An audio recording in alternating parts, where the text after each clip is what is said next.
நிலவின் ஒளியில் உணர்வுகள் ஒளிகளாக வெண்ணிலா ராஜன் ஆடியோ நாவல்ஸ். சில நினைவுகள் மெதுவாக மனதை தழுவும், சில குரல்கள் இதயத்தை தொடும். அந்த குரல்களில் ஒன்றாக இன்றைய கதையை உங்களுக்கு சொல்ல வரும் நான் வானதி. வெண்ணிலா ராஜன் அவர்களின் காணுமிடம் தோறும் நின்றன் கண்ணினொளி தோன்றுதடி இந்த கதையை கேட்க இருக்கும். இந்த கதை உங்களுக்கு பிடிச்சா லைக் பண்ணுங்கள், மற்றவங்களுக்கு ஷேர் பண்ணுங்கள், உங்கள் கருத்துக்களை கமெண்ட் பாக்ஸில் கமெண்ட் பண்ணுங்கள். மேலும் இது மாதிரியான கதைகள் கேட்க வெண்ணிலா ராஜன் ஆடியோ நாவல்ஸ் யூடியூப் சேனலை சப்ஸ்கிரைப் செய்யுங்க. அத்தியாயம் 15. யாழினி வீட்டில் அமர்ந்து தொலைக்காட்சி பார்த்து கொண்டிருந்தவளின் கண்களில் திரும்பிய பக்கமெல்லாம் ஆதியின் முகமே காட்டியது. ஆதியின் அதிரடியான செயலில் வியப்பில் ஆழ்ந்து கொண்டிருந்தவளுக்கு திடீரென்று கேட்ட செல்போனின் சங்கீதம் அவளை நிகழ்காலத்துக்கு கொண்டு வந்தது. மித்ரா கைபேசியில் அழைத்திருந்தாள். சொல்லுடி, என்ன? அண்ணா இந்த வீக்கெண்ட் பிக்னிக் போகிறோன்னு சொன்னாங்களேடி, அங்கிள் கிட்ட எதுவும் கேட்டியா? ச்சே, இல்லடி, மறந்துட்டேன். நீ கேட்டு சொல்லு யாழி. நீ பர்மிஷன் வாங்கினாதான் நான் பர்மிஷன் வாங்க முடியும். டோன்ட் வரி பேபி, டேடி இருக்காங்கல்ல, நான் கேட்டுட்டு சொல்கிறேன், ஓகேவா? ஓகே என்று ஃபோனை வைத்தவள் அதை பற்றிய சிந்தனையில் ஆழ்ந்தாள். அலுவலகத்தில் வேலை செய்து கொண்டிருக்கும் போது ஆதி யாழ்னியையும் மித்ராவையும் அழைத்தவன் அலுவலகத்தில் அந்த வார இறுதியில் பிக்னிக் அரேஞ்ச் செய்திருப்பதாக கூறினான். என்ன சொல்லி அனுமதி கேட்பது என்று சிந்தித்து கொண்டிருக்கும் போது குணசேகரன் வந்தார். என்னடா, என்ன யோசனை? ஒன்றும் இல்லை டாடி என்றவள்.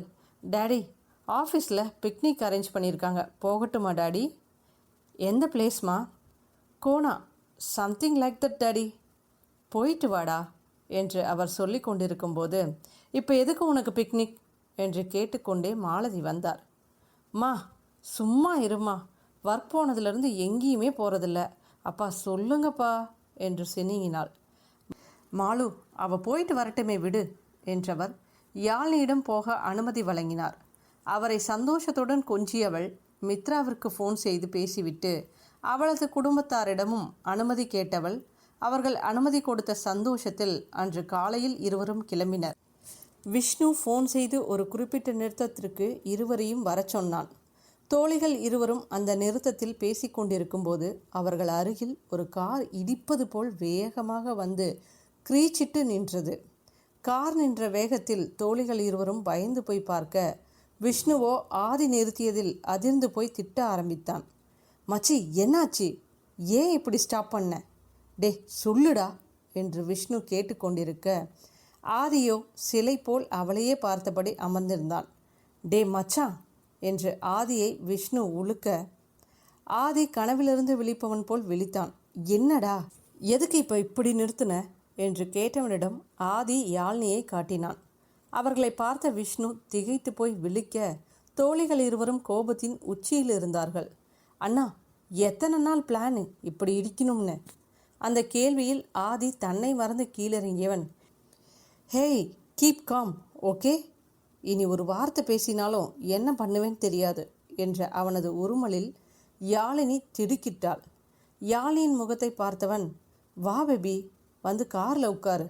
மித்ரா, நீயும் வா என்று இருவரையும் அழைக்க, காரா? மற்ற ஸ்டாஃப்ஸ் எல்லாம் எங்கே என்ற யாழினியின் கேள்வியில் ஆதிக்கு அடக்கமாட்டாமல் சிரிப்பு வந்தது. ஒரு நிமிடம் தன்னை மீறி சிரித்த ஆதி காருக்குள் போய் உட்கார்ந்து கொண்டான். டே, உன் தங்கச்சியை போய் கூப்பிடுடா. நீ வா மித்ரா என கூற யாழினி ஆதியை முறைத்தாள். யாழினி, ஏண்டா நிற்கிற? வா. மித்ரா, நீயும் வா என இரண்டு பேரும் அவனை முறைத்தார்கள். டே பாவி, சைலண்ட்டாக என்னை மாட்டி விட்டுட்டியேடா என்று புலம்பியவன், ரெண்டு பேரும் வாங்க, நடு ரோட்டில் ஏன் இப்படி முறைச்சிட்ருக்கீங்க? எல்லாரும் நம்மளே பார்க்குறாங்க என்று சொன்னவன் கண்களால் கெஞ்சினான். அதன் பின் சுற்றுப்புறத்தை கவனித்தவள் மித்ராவோடு காரில் ஏறினாள். ஏன்னா, ஆஃபீஸில் பிக்னிக் அரேஞ்ச் பண்ணியிருக்குன்னு சொன்னீங்க, இப்போ எங்கே யாரையும் காணோம்? பேபி, உங்ககிட்ட பிக்னிக் அரேஞ்ச் பண்ணியிருக்குன்னு சொன்ன மாதிரி தான் ஞாபகம். ஆஃபீஸ் ஸ்டாஃப் எல்லாத்துக்கும் சொன்ன மாதிரி ஞாபகம் இல்லையே என்று ஆதி சிரிப்புடன் கூற, டே அண்ணா, இப்படி தான் இர்ரெஸ்பான்சிபிளாக இருப்பியாடா? கரெக்டாக இன்ஃபார்ம் பண்ண மாட்டியா? Yazhi, please try to understand my situation என்று அவன் கண் சிமிட்ட யாழினி அமைதியானாள். மித்ரா, நீங்கள் ஏன் எதுவும் சொல்லாமல் இருக்கீங்க? அண்ணா, நாங்கள் ஆஃபீஸில் போகிறோன்னு தான் சொல்லிட்டு வந்தோம். நீங்கள் இப்படி பண்ணிட்டீங்களே. பி கூல்டா, நாங்கள் உங்களை சேஃபாக பார்த்துக்கிறோம் என்று மித்ராவிடம் கனிவுடன் கூறியவன், ஏன் பேபி, நீ எப்போ இருந்து இவ்வளோ இன்னசென்ட்டான என்று யாழ்னியை சீண்டினான். யாழ்னி எதுவும் சொல்லாமல் அவனை முறைத்தாள்.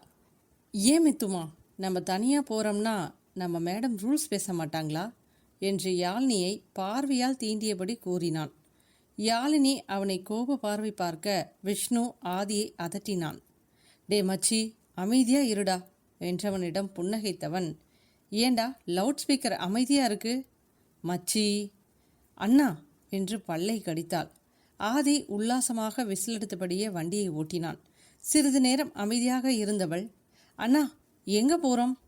கடத்திட்டு போகிறோம் பேபி என்று ஆதி சொல்ல, அண்ணா என்று இப்போது அதிர்ச்சியுடன் மித்ரா கூச்சலிட்டாள். அவளது கூச்சலில் அதிர்ந்தவன் வண்டியை நிறுத்தினான். ஏண்டா, இந்த அண்ணா மேலே நம்பிக்கை இல்லையா? ஏன் இப்படி கத்துற என்ற ஆதியின் குரலில் மித்ரா ஒன்றும் சொல்லாமல் அமைதியானாள். அமைதியா இரு மித்து பேபி, நாங்கள் பார்த்துக்கிறோம் என்று விஷ்ணு சொல்ல, அவனின் பேபி என்ற விழிப்பில் அதிர்ச்சியானாள். அவனோ மித்ராவை பார்த்து கண் சிமிட்டினான். மித்ரா எதுவும் சொல்லாமல் தலைகுனிந்து கொண்டாள். டே அண்ணா, எங்கடா போகிறோம்? போயிட்டே இருக்கு, இன்னும் கொஞ்சம் தூரந்தாம்மா என்று அவன் சொல்லும்போது கார் மெயின் ரோட்டிலிருந்து விலகி உள்ளே உள்ள பாதையில் சென்றது.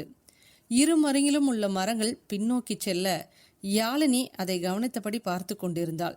பின் சிறிது தூரம் சென்றதும் காரை ஒரு இடத்தில் நிறுத்த அனைவரும் இறங்கினார்கள். தோழிகள் இருவரையும் நிற்கச் சொல்லிவிட்டு ஆண்கள் இருவரும் கிளம்பினார்கள். யாழி, இது என்ன பிளேஸ்? தெரியலடி, பட் பிளேஸ் சூப்பராக இருக்கும் போல. சிறிது நேரம் கழித்து ஆண்கள் இருவரும் வந்தபோது ஆதி காரிலிருந்து ஒரு பையை எடுத்து தோளில் மாட்டியபடி வந்தான். கல்பாதையாக இருந்த பாதையில் ஆண்கள் முன்னே செல்ல பெண்கள் அவர்களை தொடர்ந்தனர். ஓரிரு நிமிஷங்களில் பாம்பு புற்று ஒன்று கண்ணில் பட்டது. அதை பார்த்ததும் மித்ராவும் யாழ்னியும் சாமி கும்பிட நிற்க ஆண்கள் இருவரும் அவர்களை கண்டுகொள்ளாமல் முன்னோக்கி சென்றனர். அவர்கள் போகும்போது ஏதோ சலசலவென்று சத்தம் கேட்டது. சில நிமிஷங்களில் அவர்கள் ஓரிடத்தை அடைய அங்கே மேலிருந்து கீழாக வெண்பஞ்சி போல் அருவி கொட்டி கொண்டிருந்தது.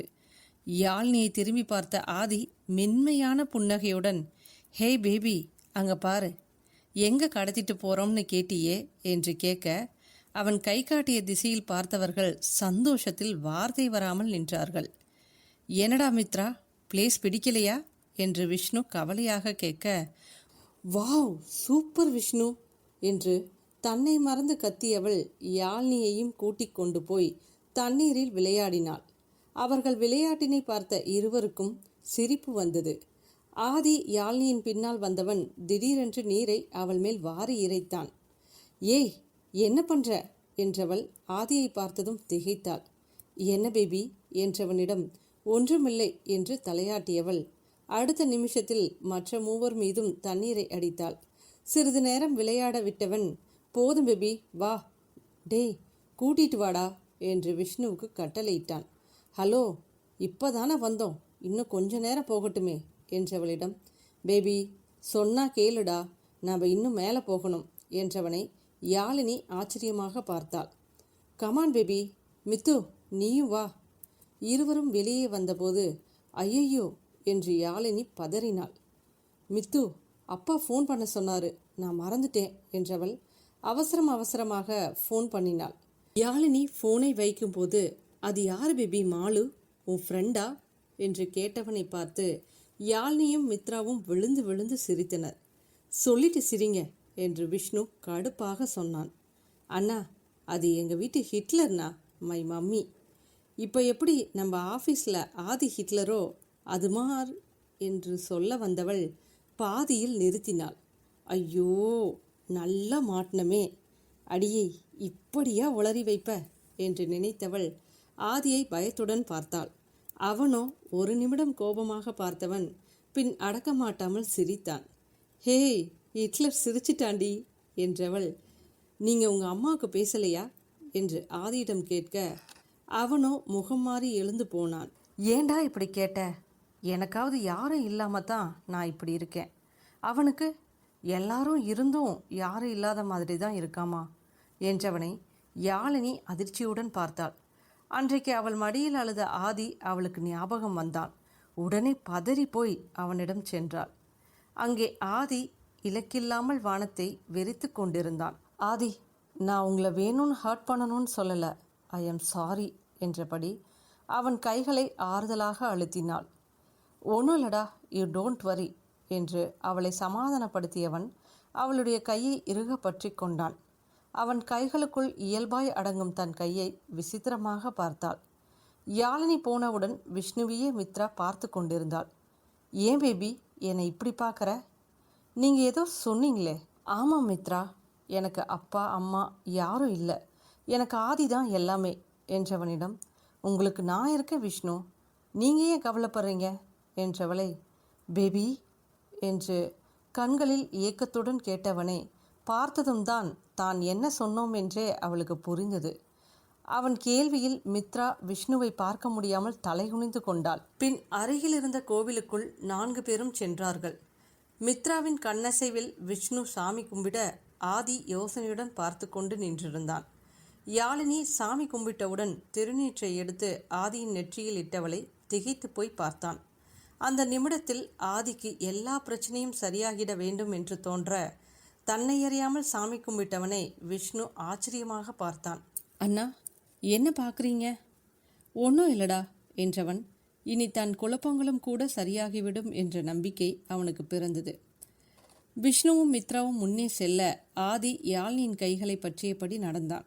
இருபுறமும் மரங்கள் பச்சை பசேலென்று இருக்க அவர்கள் போகும் வழி முழுவதும் பாறைகளால் நிறைந்திருந்தது. நால்வரும் இயற்கையை ரசித்தபடி பாறைகளின் மேல் ஏறி சென்றார்கள். பாதை வளைந்து சென்று ஒரு இடத்தில் மேலேறி சென்றது. யாழினி அந்த இடத்தில் வந்தவள் சுற்றியும் உள்ள இயற்கை காட்சியை கண்டு மனம் நெகிழ்ந்தாள். சுற்றிலும் மலைகள் சூழ்ந்திருக்க பச்சை பசேலென்று சூழ்ந்திருந்த காட்சியில் மனதை பறிகொடுத்தபடி நின்றாள். ஆதி அவளது செய்கைகளை மௌனமாய் ரசித்து கொண்டிருந்தான்.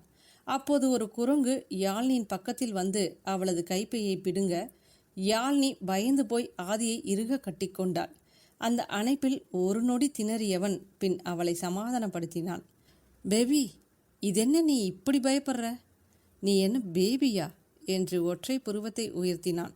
அந்த வார்த்தைகள் தந்த அதிர்ச்சியில் உறைந்து போய் நின்றாள். என்ன நீ இப்படி பயப்படுற மித்துமா என மித்ராவை தேட அவளோ விஷ்ணுவின் பின்னால் பயந்து நின்றிருந்தாள். மச்சி, இவங்கள நம்ம சிங்க பொண்ணுங்கன்னு நினச்சா இவங்க டோரா பாப்பா மாதிரி இருப்பாங்க போல என்ற ஆதியின் கிண்டலில் விஷ்ணுவுக்கும் அடக்க மாட்டாமல் சிரிப்பு வந்தது. டேய், நாங்கள் பயப்படுறது உங்களுக்கு சிரிப்பாக இருக்கா? விஷ்ணு, இப்போ எதுக்கு சிரிக்கிறீங்க? உங்களுக்கு அடி பத்தலை என்று இருவரும் கோபமாக ஆரம்பித்தவர்கள் அவர்களை துரத்தி அடிக்க ஆரம்பித்தனர். ஆதி அவள் கையில் சிக்காமல் போக்கு காட்டி கொண்டிருக்க விஷ்ணுவோ சுகமாக மித்ராவிடம் அடி வாங்கினான். ஒரு கட்டத்தில் யாழினி அடிப்பதை நிறுத்தி முறைத்து பார்த்தவளிடம், பேபி, நீ என் கூடவே இருப்பியா என்று ஏக்கமாக கேட்டவனே என்ன சொல்வது என்று புரியாமல் தடுமாறி நின்றாள். விஷ்ணு அடித்த மித்ராவின் கைகளை பிடித்தபடி நிற்க அவன் கண்களில் வழிந்த காதலில் கட்டுண்டு நின்றாள். யாழினியின் கன்னங்களை மென்மையாக தட்டி கொடுத்தவன் வா பிபி என்று அழைத்துச் சென்றான். யாழினி பாறைகளில் ஏற சிரமப்படுவதை பார்த்தவன் அவளுக்கு கை கொடுத்து தூக்கிவிட்டான். பேபி, உன்னை ஷூ போட்டு வர சொன்னல்ல என்று ஆதி அவளை கடிய அவளோ, நீங்கள் சொல்கிறதெல்லாம் போட்டு வர முடியாது, போங்க, நீங்கள் கிண்டல் பண்ணுறீங்க என்ற அவளின் கோபத்தில் ஆதிக்கு சிரிப்பு வந்தது. பேபி கூல்டா, நீ கஷ்டப்படுறியேன்னு சொன்னேன், பாரு மித்ரா போட்டு வந்திருக்கால்ல என சொல்ல அந்த பக்கி இப்படித்தான் கவுத்துடும், இதுக்கு மேலே என்னால் போக முடியாது, கால் வலிக்குது. என்னடி பக்கி? ஆமாண்ணா, இந்த பேய் சொல்கிறது கரெக்டு தான், பாருங்க நடுக்காட்டில் பேய் மாதிரி கத்துறா.